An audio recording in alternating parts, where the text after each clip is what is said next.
Isang pinagpalang araw sa ating lahat. So, ngayong araw is March 30, 2024.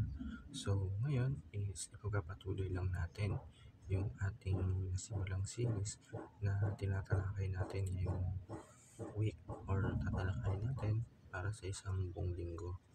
So, ngayon, itong series na to is Holy Week Special. Dahil yun, kinugulitan natin or inaalala natin yung week na to na ano ba yung naging buhay ni Kristo. Paano siya nagturo sa para tubusin tayo. So, ito yung Holy Week Special, Revisiting in the Cross. So, yun nga, yung pag-alala natin 2,000 years ago, yung buhay ng ating Panginoong Kristo nung bata pa siya, tapos nung tumanda na siya, itong week na to is yung talagang pinarusahan siya, sinalo niya yung kasalanan ng mundo. Pinahirapan siya, hinampas-hampas, pinako sa krus, dun siya namatay. Pinasan niya yung kasalanan na hindi niya naman kasalanan. So, ngayon, para lumawak yung ating talakayan, dumako tayo ngayon sa ating Bible verse. Ang Bible verse natin is Luke chapter 23, verse 39 to 43. So, ang sabi dito, one of the criminal who hung their heart insulted at him, "Aren't you the Messiah? Save yourself and us." So, basahin na natin sa Tagalog. Tinuya rin niya sa isa sa mga salaring nakapako sa tabi niya, "Hindi ba ikaw si Kristo? Iligtas mo ang iyong sarili at pati na rin kami." So, yung na-question nung isa sa kriminal na nakapako sa krus na sabi niya, hindi ba ikaw si Kristo? Sinabi niya kay Jesus, iligtas mo kami, iligtas mo ang iyong sarili at iligtas mo rin kami. So, parang sinasabi niya, ikaw ang Diyos. Kung ikaw ang Diyos, iligtas mo kami, iligtas mo yung sarili niyo. Pero ngunit, nagsabihan naman ito ng kanyang kasama, wala ka na bang takot sa Diyos? Ikaw ay pinaparusahan din tulad niya. Tama lang na tayo parusahan ng ganito dahil sa ating ginawa. Ngunit ang tao ito ay walang ginawang masama. So, yung isang kriminal na sinabi nun sa tabi is, hindi ba daw natatakot or wala na bang takot sa Diyos?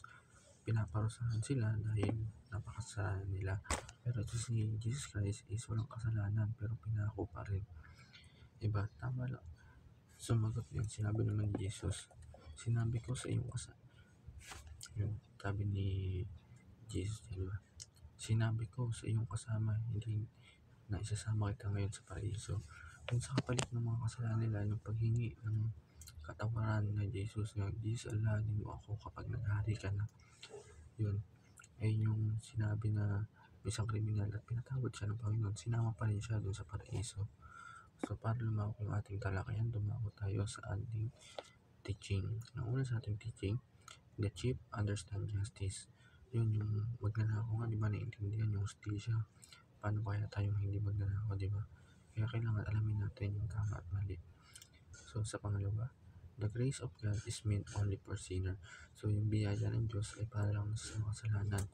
Yung makasalanan na marunong alamin na magkasala sila at marunong humingi ng tawad sa Panginoon.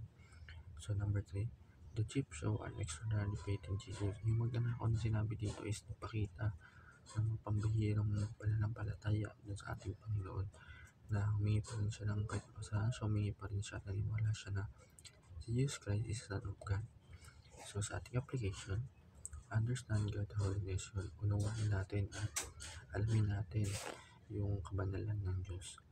So, sa pangalawa, acknowledge that we are sinner before our holy God.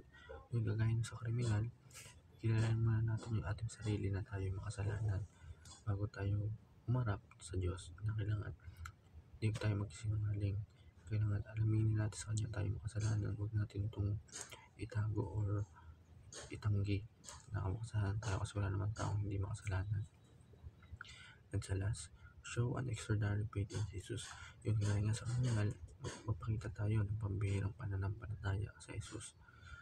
Yun, sa ating discussion, in what way we can show extraordinary faith in Jesus? Yung so, paano tayong paraan makapagpakita ng extraordinary faith in Jesus? So yun, para sa ating kasagutan, please comment sa ating comment section para makashare tayo ng Word of God especially yung ating kasagutan. And naway may natutunan tayo. Ayun lang sa araw na to.